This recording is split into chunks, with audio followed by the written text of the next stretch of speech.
3 kilometre রাস্তা নয়, দুর্ভোগের করিডোর। বছরের পর বছর বেহাল ঘাটি দুরাইছড়া সড়ক নিয়ে ক্ষুব্ধ শতাধিক পরিবার। কমলপুর মহকুমা অন্তর্গত ঘাটি এলাকা থেকে দুরাইছড়া পর্যন্ত 3 কিলোমিটার দীর্ঘ সড়কটি দীর্ঘদিন ধরে বেহাল অবস্থায় পড়ে রয়েছে বলে অভিযোগ স্থানীয়দের। বছরের পর বছর সংস্কারের অভাবে রাস্তা জুড়ে সৃষ্টি হয়েছে অসংখ্য বড় বড় গর্ত। সামান্য বৃষ্টিতে এই সড়কটি কাদাময় ও চলাচলের অযোগ্য হয়ে পড়ে, ফলে নিত্যদিন চরম ভোগান্তির শিকার হতে হচ্ছে সাধারণ মানুষকে। জানা গেছে, এই সড়কের উপর নির্ভরশীল শতাধিক পরিবার। প্রতিদিন শিক্ষার্থী, চাকরিজীবী, শিক্ষক, ব্যবসায়ী সহ বিভিন্ন শ্রেণীর পেশার মানুষ এই রাস্তা ব্যবহার করেন।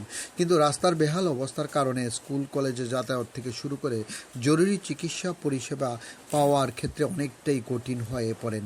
বর্ষাকালে এই পরিস্থিতি আরও ভয়াবহ রূপ নেয় বলে জানান স্থানীয়রা।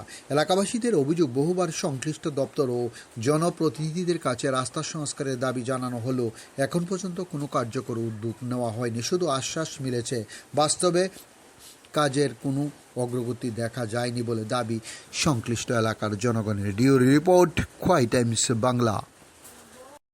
কি কইবেন?